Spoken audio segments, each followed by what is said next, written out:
အားလုံးပဲမင်္ဂလာပါ Click Top Engineering Open Lecture Series ကပေးနေတဲ့ Python Programming Essentials ကနေကြိုဆိုပါရစေဒီနေ့မှာတော့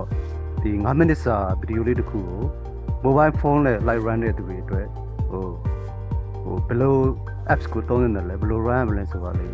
ကိုdemonstration လုပ်မယ်အဓိကကတော့ဒီဝေးလံခေါင်းပါတဲ့ data တွေမှာနေဆိုဒါမှမဟုတ် computer ကြောင်းကြောင်းရောက်ရရှိဖို့ခက်ခဲနေတဲ့သူတွေအတွက် mobile phone နဲ့ပဲဒီသင်ခန်းစာတွေကို live run လုပ်ရတယ် programming ကိုရအောင်ကျင့်လို့ရတယ်ဆိုတာကိုပြချင်တာပေါ့ဟုတ်တယ်နော်အဲ့ဒါကိုဒီနေ့ program လေးတစ်ခုနမူနာအရင်ဆုံးdesktop မှာပဲရေးမယ်ပြီးရနဲ့အဲ့ဒါကို mobile phone မှာrun ပြမယ်အားလုံးကလည်းလိုက်တိုင်း live run လို့ရတယ်နော်အဲ့တော့ trade လို့ပြောမနေပဲနဲ့အားလုံးတန်းဆက်လိုက်အောင်အဲ့တော့အဓိကကတော့ဒီနေ့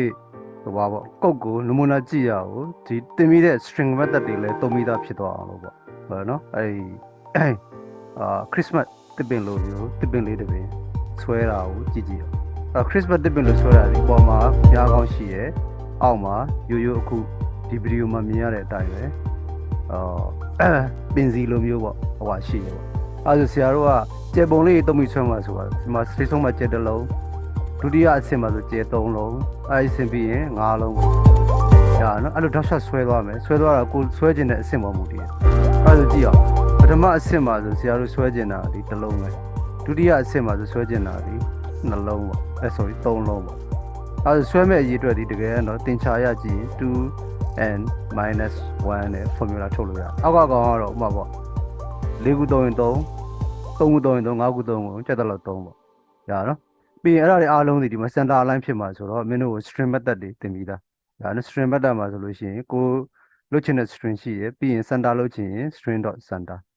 အဲ့ပြီးလိုချင်တဲ့ width ကိုထည့်ပေါ့အဲ့ဒါဆို width ဒီတကယ်တော့အကျယ်ဆုံးဖြစ်တဲ့အနည်းဆုံးအဆင့်ရဲ့ width ကိုထားလိုက်လို့ရတယ် like ကမီ15 19 whatever amount you want ကိုလိုချင်တဲ့ amount အဲ့ဒါကိုဒီမှာရေးတာကိုအမြန်ကြည့်လိုက်အောင်ဟုတ်ပြီနော်အဲ့တော့မှဆရာတို့ကဒီမှာ time လေးထည့်ချင်တယ်ဆိုပါဆို animation လည်းကြည့်လို့ရအချိန်လေးထည့်ချင်တယ်ဆိုပါဆိုအဲ့ဆို Python မှာ library ကိုခေါ်ခြင်း import keyword ကိုသုံးတယ်ဟုတ်နော် import time အဲ့ဆို time module ကိုခေါ်တယ်ပေါ့ဒါနော်ခေါ်ပြီးတော့ time module တွေအဓိကအချိန်ကို slow လုပ်ပြီး animation ပြကြလို့ဟုတ်တယ်နော်အဲ့တော့ width လိုချင်တဲ့ width variable တစ်ခုအနေနဲ့ကြီးညာခဲ့မယ်ဥပမာပေါ့19လိုချင်တယ်ဆိုပါအဲ့ဆိုဒီတစ်ပင်ရဲ့ total width ကို90ထားခဲ့တာပေါ့ဟုတ်ပြီနော်အဲ့ဒါပြီးရင်ဆရာတို့ကဟိုကိုကြည့်လိုက်အောင်တန်းပြီး print ထုတ်တာကိုကြည့်လိုက်ဟုတ်တယ်နော်အဲ့ဒါဒီမှာတော့မင်းတို့မတင်ရသေးဘူးပေါ့အဲ့ဒါဒီမှာပထမတစ်ဆင့်သွားနောက်တစ်ဆင့်သွားဒုတိယတစ်ဆင့်သွားနောက်ဆုံးအဆင့်ထိအဲ့လိုသွားမှာပေါ့အဲ့လိုမျိုးတစ်ဆင့်ပြီးတစ်ဆင့်ပြောင်းလဲပြီးတော့တွေ့ရင် computer programming မှာ iterate လုပ်တယ်လို့ခေါ်တယ်အဲ့လို iterate လုပ်ချင်သုံးလို့ရတာဒီ for loop ကိုသုံးလို့ရတယ်အဲ့တော့ for loop ရေးပုံဒီ for I in နော် range ဥပမာပေါ့0, 1စလိုက်ရတယ်ကိစ္စမရှိ1, ဟိုမှာအဆင့်ကို5ဆင့်လုပ်ချင်တယ်ဆိုပါတော့5ဆင့်လုပ်ချင်တစ်ခုပို့ပြီး6ဒါနော်အဲ့ဒါပြီးတော့ဘာလုပ်မလဲဆိုပထမအဆင့်မှာဆိုသူက 2n - 1ဒီမှာဆို I ပေါ့ 2i - 1နဲ့ print ထုတ်လိုက်လို့ရတယ်အဲ့ဒါဒီမှာစမ်းကြည့်အောင် print ဘာကို print ထုတ်မှာလဲဆိုရင် string ပေါ့နော်အဲ့ string ဒီစောစောပြော star တွေကိုထုတ်ချင်တာ star ဒါပေမဲ့ star တွေကိုအရေးအတွက်ကို string ကိုမြှောက်လို့ရတာနော်အရေးအတွက်ကိုဆိုတော့ 2i - 1အစမြှောက်ပြီးတော့မှ dot center ဒီအလုံးဘာလုပ်တာလဲ string ကို center ထားတာပြီးရတဲ့ width ကိုထားခြင်းတဲ့ width ပေါ့ဒါကိုစမ်းကြည့်အောင်အရင်ဆုံးဒါအလုံးလုံးမလို့အဲ့ဒါဟိုမှာ time module ကို time.sleep မှာ1တစ်စက္ကန့် oops တစ်စက္ကန့်ဆောင်ခိုင်းမယ်ပေါ့ရနော် print ပြီးတော့တစ်စက္ကန့်ဆောင်ခိုင်းမယ်ဒါလေးကိုရင် run ကြည့်အောင်ထွက်ကြည့်အောင် okay we all right 3 4 5 6ဒီမှာဆိုရင်1 2 3 4 5 5ခုပေါ့5ဆင့်ထွက်တဲ့ဟာလေးပေါ့ဘယ်နော်အဲ့လိုတစ်ဆင့်ချင်းသွားဝင်ရတဲ့ for နဲ့ပတ်တယ် for ပတ်နည်းဒီ for I ကိုပေးခြင်းတဲ့ variable name ပေးလိုက်လို့ရတယ်ဘာ name ဖြစ်ရတယ်နောက် in keyword ပါမယ် range 1 to 6ဒါဆို1ကနေ6ကို1ကနေ6ဆို1ကနေ5ထိပတ်မယ်အဲဆို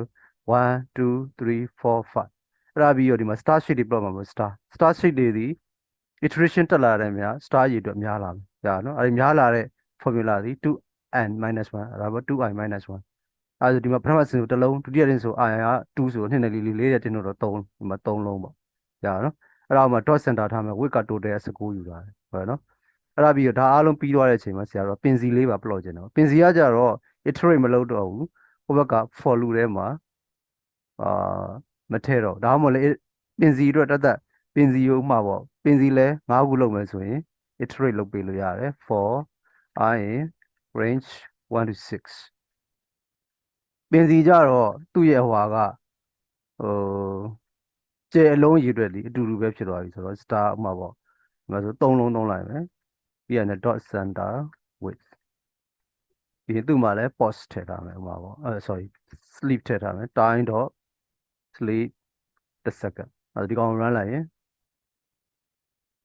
ခဏရတော့ဒီမှာကုန်ပါဒီမှာ1ကြံခဲ့လို့ဒါ run လိုက်ရင်တွေ့နော်အားလုံးဘာတွေ့ရလဲဆိုရင်ဒီမှာအခု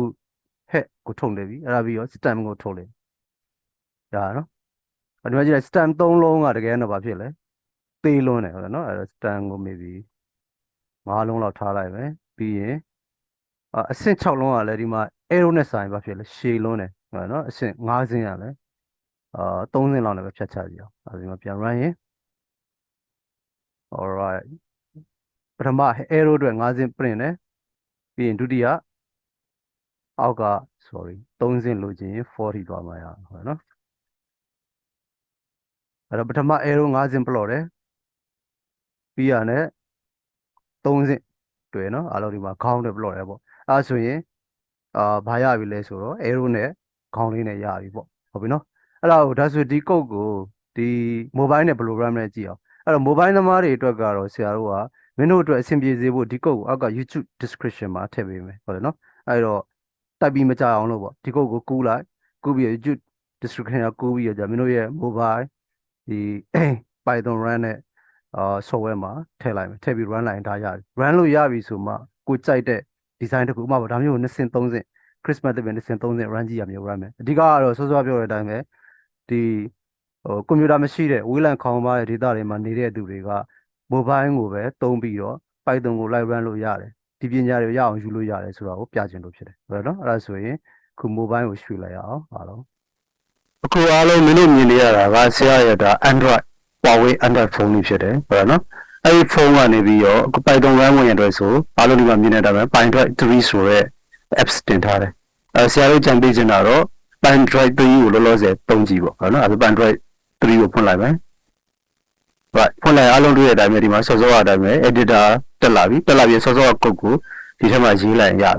ရနော်ရေးပြီးတော့ဒီမှာဟိုပါ run button ကိုနှိပ်လိုက်ရင်ရပြီပေါ့ဟုတ်နော်အဲ့ဒါဆိုဒီမှာ code ကိုအရင်ဆုံးရေးကြည့်အောင်ပထမဆုံးက import time module ကို import လုပ်မယ်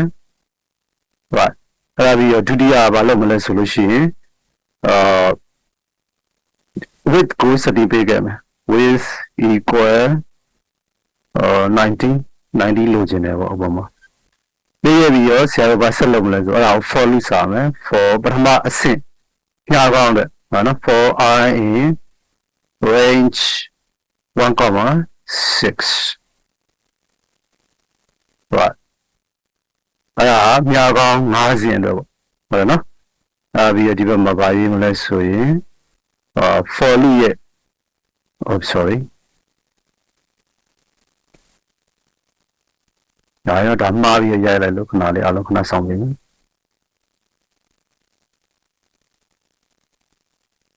Come on. Yeah. Right. follow မှာနောက်ကသူ့ရဲ့ syntax ကကိုလန်တင်ရတာလို့ပဲဒါပြီးတော့ဘာလုပ်မလဲဆိုတော့ print function print method ကိုသုံးမယ် print ထဲမှာဘာကို print မလဲဆိုလို့ရှိရင်စောစောက string တစ်ခုပေါ့ဘယ်လိုလဲလို့ရေးမယ် string တစ်ခုကို center ယူပြီးတော့ sorry center ယူပြီးတော့ကြာတော့ plot မယ် width ကိုစောစောကထားခဲ့တဲ့ width setting နဲ့ run မယ်ပေါ့ကြာနော်အဲဆိုကိုလိုချင်တဲ့ string dot center width string နေရာမှာ string မှာဘာလုပ်မှာလဲဆိုစောစောက star ကို asterisk sign ကိုဘာလုပ်မှာလဲဆိုရင်သူ့ကို sorry သူ့ကို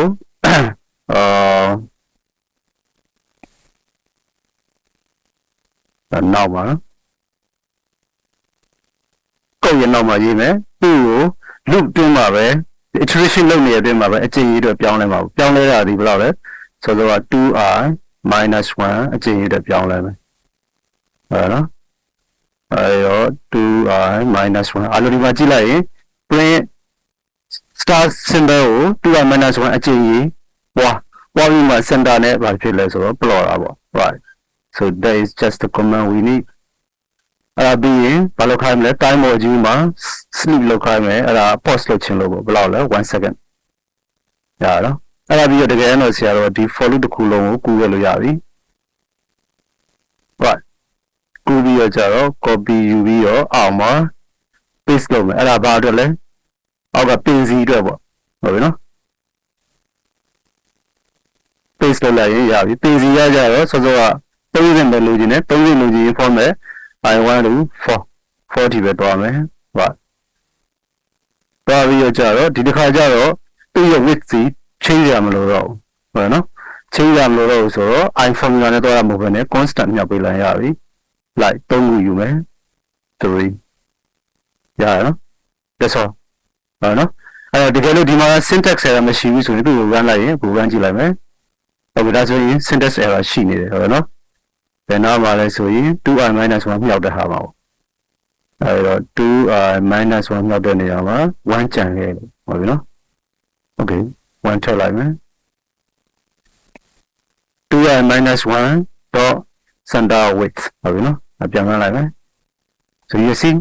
start တစ်ခုပြတော့3ခု4 5 6ပြီးရတယ်ဘာလို့လဲ sorry 5စင်ပြတော့တယ်ပြီးရတယ်ညတစ်စင်ပြတော့တယ်အားပြီးတော့ program finish လုပ်ပြီးပြဒါကတော့ terminal ဒါမှမဟုတ် console ပေါ့အားလုံးဟုတ်လားနော် Windows version မှာဆို terminal တော့မဟုတ် console ပေါ့အဲ့တော့ပြန်ကြည့်ရရင်အခုဒါကကြတော့ script ပေါ့ script ကိုဆိုတော့ bind drive 3မှာပဲဒီ script ထဲမှာရေးလိုက်တယ် line 8ခုပဲရှိရတကယ်တော့ဟုတ်လားနော်အဲ့မှာပထမတစ် line က import time module ကိုခေါ်တယ်နောက် total width string ကိုထားမယ် total width ကို90 set ပေးတယ်အဲ့ဒါပြီး iterate လုပ်ချင်တယ်ဆိုတော့ကြဲလေးအစင်းစင်းတစ်စင်းပြီးတစ်စင်းအဲ့လို iterate လုပ်ပြီးတော့ဟို print ချင်တာပေါ့အဲ့ကြောင့်for I range 1 to 6 as a Python ကတစ်ကနေစပြီးတော့ဒီမှာ9အထိ set ပေးထားတယ်အဲ့ range နဲ့ I ကိုလှည့်ပေးမယ်ပထမတစ်ခါမှာ I က1ပေါ့နောက်တစ်ခါမှာ I not 2နောက်တစ်ခါတော့5ထိသွားမယ်အဲ့ဒီ print star into 2i minus 1အဲ့ဆိုလည်းပေါ့ I ပြောင်းထားမယ်